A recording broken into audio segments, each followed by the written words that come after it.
दोस्तों आज के इस वीडियो में हम डिस्कस करने वाले हैं IKO लाइटिंग्स के बारे में। हम इसके फंडामेंटल्स को चेक करेंगे। इसके अलावा हम देखेंगे इसके स्ट्रॉन्ग पॉइंट और वीक पॉइंट्स, यानी कौन कौन सी बातें कॉशियस हैं और कौन कौन सी अच्छी बातें हैं इस कंपनी की। इसके अलावा हम इस कंपनी की बिजनेस को भी देखेंगे, यानी किस तरह के बिजनेस में ये कंपनी काम करती है। इसके अलावा हम डिस्कस करेंगे क्या आपको इस स्टॉक के अंदर इन्वेस्टमेंट करना चाहिए, और अगर करना चाहिए किस लेवल पर करना चाहिए और कितना पैसा लगाना चाहिए। तो बने रहिए मेरे साथ इस वीडियो में अंत तक। सबसे पहले हम इसके बिजनेस की बात करें तो ये ओरिजिनल डिज़ाइन मैन्युफैक्चरिंग करती है लेड लाइट्स को लेकर के, यानी लेड लाइट्स के डिज़ाइन भी बनाती है और लेड लाइट्स भी बनाती है। डिज़ाइन बनाती है ये अपने दूसरे ब्रांड्स के लिए और लेड लाइट्स बनाती है ये अपने खुद के ब्रांड्स के लिए। अगर हम बात करें ये स्विचेस एंड हार्डवेयर कंपोनेंट के अंदर भी डील करती है, जैसे कि आपने देखा है फैन का रेगुलेटर वो भी यही कंपनी बनाती है। इसके अलावा हार्डवेयर कंपोनेंट भी ये कंपनी बनाती है दूसरी कंपनीज के लिए। इसके अलावा ये कंपनी लेड लाइट बनाती है रेफ्रिजरेशन लाइट्स और कूलर्स के लिए, यानी आपने देखा होगा मॉल के अंदर बड़े बड़े रेफ्रिजरेटर लगे रहते हैं जिनके अंदर लाइट जली रहती है, वो भी यही कंपनी बनाती है। इसके अलावा रिक्रिएशनल व्हीकल कंपोनेंट भी ये कंपनी बनाती है, जिसके अंदर आता है LED lights, solar panels, connectors, accessories, ABS drainage pipe, और इसके अलावा भी काफ़ी कंपोनेंट इस सेक्टर इस पर्टिकुलर यूनिट के अंदर आते हैं। यानी ये इस कंपनी का बिजनेस है और इस कंपनी का सप्लाई चेन काफ़ी स्ट्रॉन्ग है और ये इसकी रिलेशनशिप भी काफ़ी स्ट्रॉन्ग है जहाँ से इनको रॉ मटेरियल मिलता है। अगर हम इस कंपनी के फंडामेंटल्स को चेक करें तो मार्केट कैप 3000 करोड़ का है, यानी स्मॉल कैप कंपनी है। स्टॉक का PE देखें तो 62 का है, यानी थोड़ा हायर साइड पर इसका वैल्यूएशन पहुंच चुका है लिस्टिंग डे की अच्छी प्रीमियम लिस्टिंग के बाद में, यानी लिस्टिंग डे पर इसको 40% के आसपास के जंप के साथ में ये ओपन हुआ है और उसी के साथ इसकी वैल्यूएशन थोड़ी हायर साइड पर भी पहुंच चुकी है। अगर हम इस कंपनी के सेल्स की ग्रोथ देखें तो 220 करोड़ के प्रॉफिट थे, जो थोड़ा सा घट करके 213 करोड़ के रह जाते हैं अगले साल। फिर नेक्स्ट ईयर 332 करोड़ के हो जाते हैं, यानी काफ़ी अच्छा जंप देखने को मिलता है।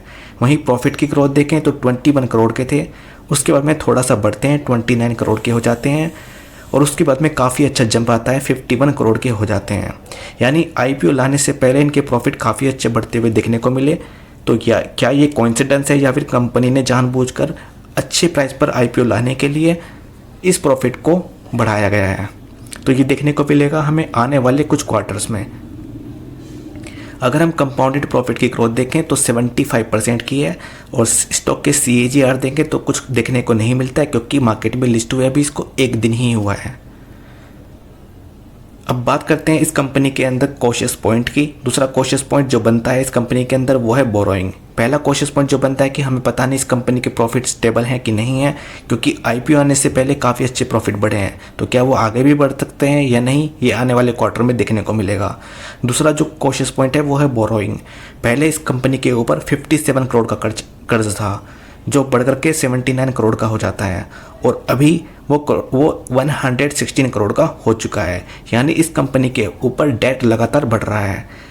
लेकिन यहाँ पर हम एक स्ट्रॉन्ग पॉइंट और देख लेते हैं। कंपनी ने अभी मार्केट से पैसा उठाया है IPO के थ्रू, तो क्या वो पैसा कंपनी अपने कर्ज को या अपने डेट को चुकाने में यूज़ करती है, ये हमें आने वाले क्वार्टर में देखने को मिलेगा। जैसे कि आपने देखा था आर्चियन केमिकल या आर्कियन केमिकल, उसके अंदर भी काफ़ी बड़ा कर्जा था और कंपनी ने IPO के पैसे से उस कर्जे को चुकाया था। तो क्या हमें इसके अंदर भी वो देखने को मिलेगा, ये हमें इसके आने वाले क्वार्टर के रिजल्ट के अंदर देखने को मिल जाएगा।